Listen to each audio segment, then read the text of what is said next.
भोजन ढूंढना अब कालू कौवे के लिए बहुत आसान हो गया था, क्योंकि कालू कौवा हर रोज इंसानों की बस्ती की तरफ जाता और वहाँ एक किसान के खेत से कुछ चने चुरा लेता।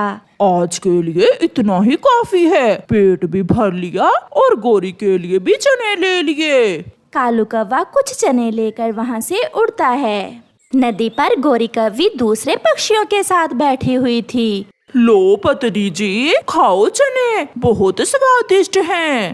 मेरा सुंदर पति कितना ख्याल रखता है मेरा। ऐसा कहते हुए गोरी कौवी चने खाने लगती है। गोरी, हम सब भी बहुत भूखे हैं, थोड़े चने हमें भी दे दो। ना ना गोरी, ये चने मैं तुम्हारे लिए लाया हूँ। हम सब भी आपके दोस्त हैं, हमें भी थोड़े से दे दो।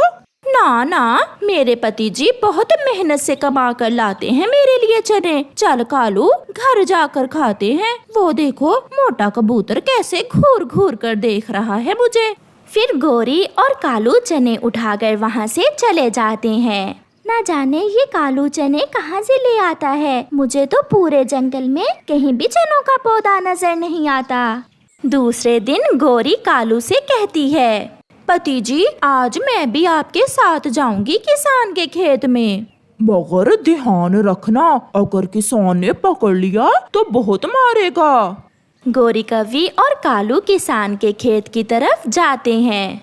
न जाने मेरे चने की फसल दिन ब दिन कम क्यों होती जा रही है। शायद कोई चोर मेरी फसल चुरा रहा है। कौवा और कौवी भी खेत से थोड़ी दूर आकर एक पेड़ पर छुपकर बैठ जाते हैं। अभी किसान खेत में है, हमें किसान के जाने का इंतजार करना होगा। ऐसे वो वहाँ बैठकर किसान के जाने का इंतजार करते हैं। थोड़ी देर बाद किसान अपनी बैलगाड़ी जोतकर अपने घर चला जाता है। चला गया कालू जी, किसान चला गया। फिर वो दोनों किसान के खेत में जाकर खूब जी भर के चने खाते हैं। पति जी, क्यों ना मैं थोड़े से चने अपनी माँ के लिए भी ले जाऊं, मेरी माँ को चने बहुत पसंद है। गोरी, चने तो मेरे मामा जी को भी बहुत पसंद हैं। मैं अपने मामा जी के लिए भी कुछ चने ले लेता हूँ। गोरी अपनी माँ के लिए और कालू अपने मामा जी के लिए चने लेकर वहाँ से उड़ जाते हैं। माँ, मेरे पति जी की अपनी फसल है चनों की, बहुत मेहनती हो गया है अब कालू। छोटी, तुम भी खाओ, चने बहुत स्वादिष्ट हैं। मेरी बेटी बहुत भाग्यशाली है जो कालू से शादी हुई मेरी बेटी की। मैं सबको बताऊंगी कि मेरे जीजा जी बहुत अच्छे हैं, उनकी अपनी फसल है चनों की। दूसरी तरफ कालू कौवा भी अपने मामा जी के पास बैठा गप्पे लगा रहा था। मामा जी, इस बार मेरी चनों की फसल बहुत अच्छी हुई है। मैंने सोचा मैं अपने मामा जी को भी कुछ चने दे आता हूँ। मेरा भांजा बहुत मेहनती हो गया है, अब काम करने लगा है मेरा भांजा। मुझे तो चने बहुत पसंद हैं। कालू अपने मामा जी को चने देकर वापिस आ जाता है। मैंने माँ जी से कहा कि मेरा पति अब मेहनती हो गया है, हमने अपनी चनों की फसल उगाई है। माँ बहुत खुश हुई ये सुनकर। और मेरे मामा जी भी बहुत खुश हुए। मैंने भी यही झूठ बोला अपने मामा जी से। तो क्या तुमने भी मामा जी से यही कहा? हाँ। फिर वो दोनों हंसने लग जाते हैं। ऐसे ही कुछ दिन गुजर जाते हैं। एक दिन गोरी की छोटी बहन अपनी माँ से कहती है, माँ, आज मौसम भी बहुत अच्छा है, क्यों ना आज हम मेरे जीजा जी के खेत से चने खाने जाएं। सच पूछो तो बेटी, चने खाने को आज मेरा भी बहुत मन कर रहा है, चलो हम दोनों जाती हैं। कालू की सास और साली वहाँ से उड़ती हैं। बहुत दिन बीत गए, कालू नहीं आया, ना ही दोबारा चने देकर गया। क्यों ना आज मैं अपने भांजे से मिल आऊं और थोड़े चने भी खाऊं। ऐसे सोचते हुए कालू का मामा भी अपने घोंसले से निकलता है। मामा जी आप? माँ जी और छोटी, आप बिना बताए ही आज हम जीजा जी के खेत से चने खाने आए हैं। क्या? मैं भी अपने भांजे के खेत से चने खाने आया हूँ। ये सुनकर गोरी और कालू थोड़ा परेशान हो जाते हैं। चलो चलो भांजे, मुझे बहुत भूख लगी है। करते भी तो क्या करते, गोरी और कालू ने बड़े बड़े झूठ जो बोल रखे थे, इसलिए वो सारे मेहमानों को साथ लेकर किसान के खेत की तरफ उड़ते हैं। वाह, मेरे भांजे का चनों का खेत तो बहुत अच्छा है। लगता है ये कौवे इकट्ठे होकर मेरी फसल खराब करते हैं। आज तो मैं इन्हें मजा चखाऊंगा। किसान भी छुप कर बैठ जाता है। कालू कौवा इधर उधर देखता है। किसान को कहीं भी ना देखकर कालू कौवा कहता है, सब चलो और मेरे खेत से चने खाकर बताओ कि कैसे हैं। ऐसे वो सब खेत में चले जाते हैं। कालू की साली तो बहुत खुश थी। वो एक चना खाती, दो तोड़ कर फेंक देती। माँ, आसपास के सारे पक्षियों को जाकर बता देना कि अब हम बहुत अमीर हो गए हैं, हमारे अपने खेत हैं। क्यों नहीं बेटी, मैं सबको बता दूंगी। आहिस्ता से चुपके किसान एक बड़ा डंडा लेकर निकलता है। वो चुपके दबे पांव जाता है और झाड़ियों के पीछे से निकलकर भागता है। सब उड़ जाते हैं। वो सब एक पेड़ पर बैठ जाते हैं, मगर कालू कौवा पकड़ा जाता है। किसान कालू कौवे की पिटाई करने लगता है। हाय, मैं मर गया, मुझे बचाओ। और खाओ मेरे चने, और खाओ। दीदी, ये क्या हो रहा है? ये किसान जीजा जी को क्यों मार रहा है? मेरे भांजे, मुझे माफ करना। किसान का डंडा बहुत बड़ा है, मैं तुम्हारी मदद नहीं कर सकता। ऐसे कहता हुआ कालू कौवे का मामा वहाँ से भाग जाता है। किसान जी, आहिस्ता मारे मेरे पति जी को, मेरे पति जी की पूंछ टूट जाएगी। पूंछ तो मैं तोड़ूंगा इसकी आज।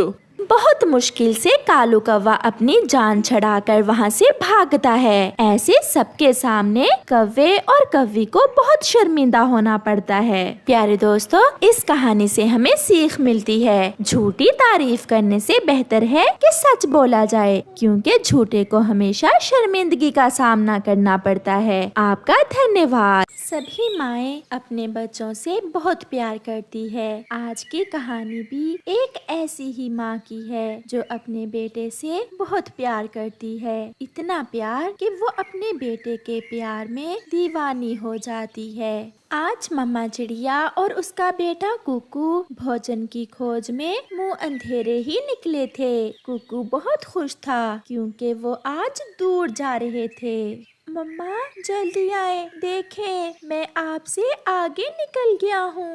मेरा बेटा तो अभी जवान है और मैं बूढ़ी हो गई हूँ। ऐसे बातें करते हुए वो दोनों माँ बेटा जंगल के बाहरी हिस्से में पहुँच जाते हैं। पास में ही इंसानों की बस्ती भी थी, इसलिए वो थोड़ा दूर ही एक पेड़ पर बैठ जाते हैं। मम्मा, यहाँ तो भोजन नहीं है। हाँ बेटा, ऐसा कई बार होता है, हमें लंबा सफर करने के बाद भी भोजन नहीं मिलता, मगर आप चिंता न करें, जो हमारे भाग्य में होगा हमें मिल जाएगा।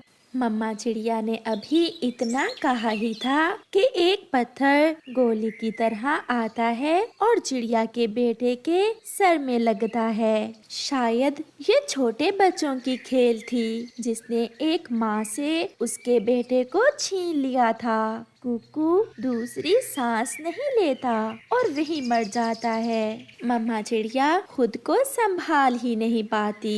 ये सब इतनी अचानक हुआ था, मम्मा चिड़िया कुछ भी नहीं कर पाती। कुकू, कुकू, मेरे बेटे, क्या हुआ है आपको? उठो मेरी जान, मुझसे बात करें। अभी तो आप मुझसे बातें कर रहे थे, इतनी जल्दी क्या हो गया है आपको? मम्मा चिड़िया रोए जा रही थी और बोले जा रही थी, मगर अब उसका बेटा कहाँ बोलने वाला था। वो अपनी मम्मा को छोड़कर बहुत दूर जा चुका था। रोती हुई मम्मा चिड़िया अपने मरे हुए बेटे को उठाकर घर की तरफ वापस उड़ती है। कितनी खुशियों से बातें करते हुए वो माँ बेटा आए थे और अब जाते समय मम्मा चिड़िया की दुनिया ही उजड़ चुकी थी। वो अकेली रह गई थी। मम्मा चिड़िया की सारी खुशियाँ चंद लम्हों में उससे छिन गई थी। मम्मा चिड़िया उड़ती हुई कबूतर के पास जाती है। वो अपने बेटे को साथ ही उठाए हुए थी। चिड़िया, क्या हुआ है आपके बेटे को और ये खून कहाँ से आया? मुझे तो कुछ पता ही नहीं। अगर मुझे पता होता तो मैं ऐसा ना होने देती। मेरा बेटा मुझसे बातें कर रहा था कि अचानक गिर गया और खून निकलने लगा। पति जी, कुकू तो मर गया है। नहीं नहीं लूसी बहन, ऐसा ना कहे। थोड़ी सी चोट आई है मेरे बेटे के, ठीक हो जाएगा। बस आप मेरे बेटे से कहे मुझसे बात करे।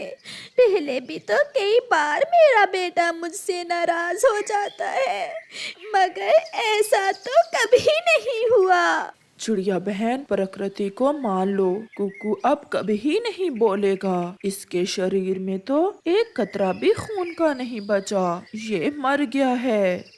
मैं आपके पास आई थी कि आप मेरे बेटे को समझाएंगे और मेरा बेटा मान जाएगा, मगर आपको तो खुद पता नहीं चला कि मेरे बेटे को क्या हुआ है।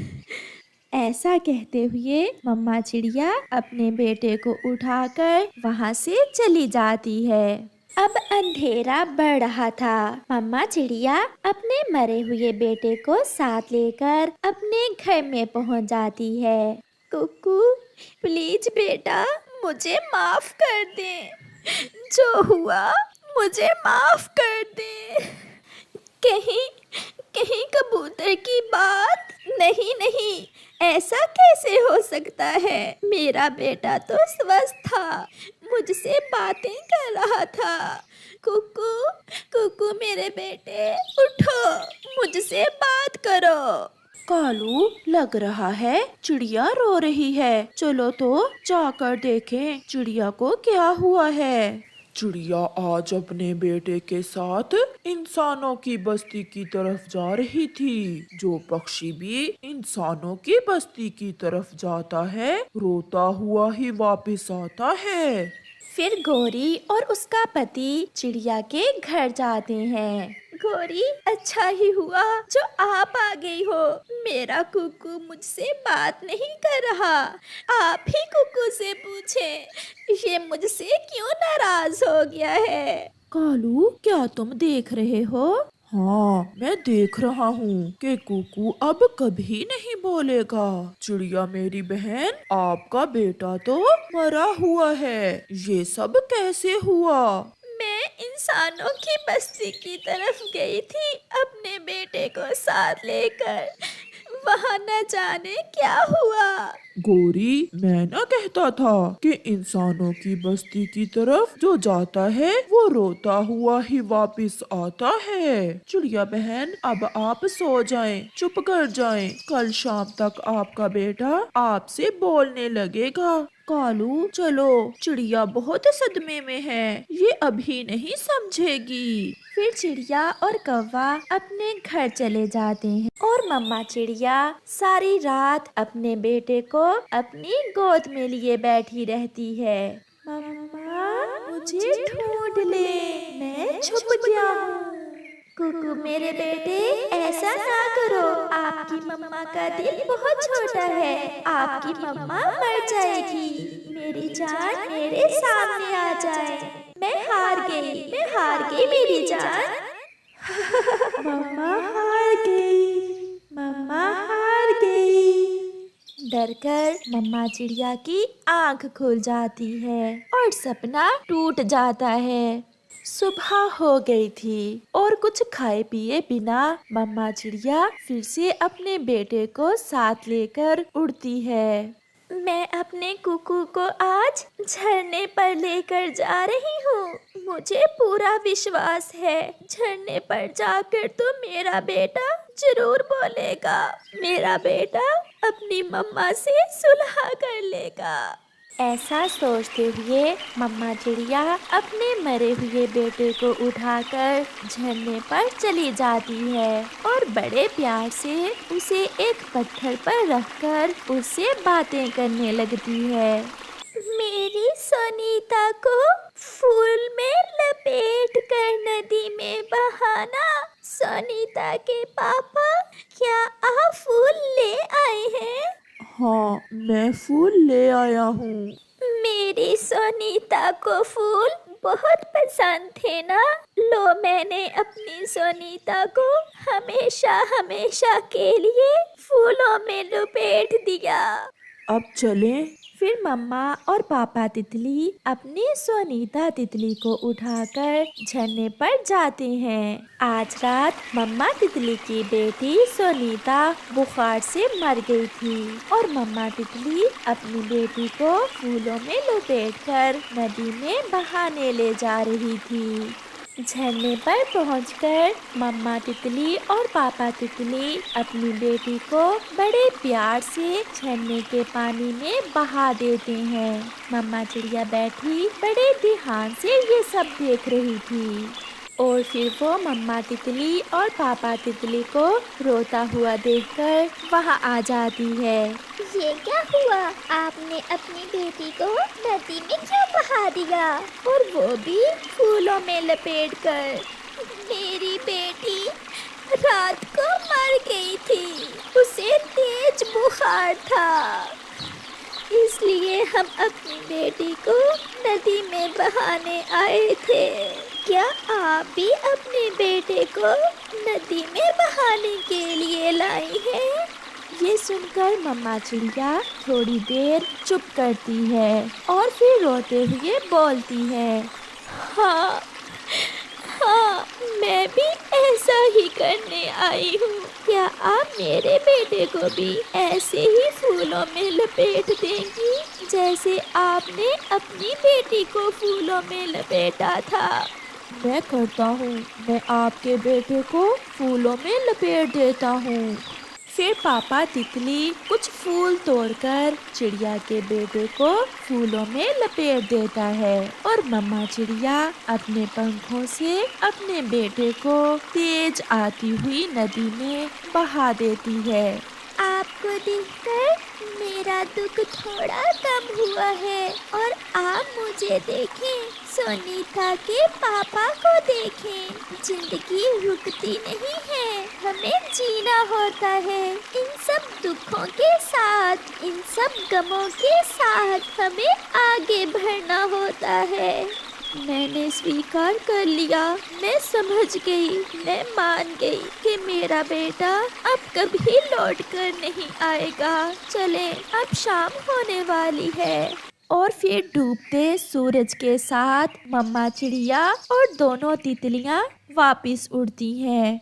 प्यारे दोस्तों, अपने मम्मा पापा से प्यार करें, पल पल खुशियों भरा गुजारें, क्योंकि कुछ पता नहीं कि कब बिछड़ जाना है। किसी ने पहले तो किसी ने बाद में। आपका धन्यवाद।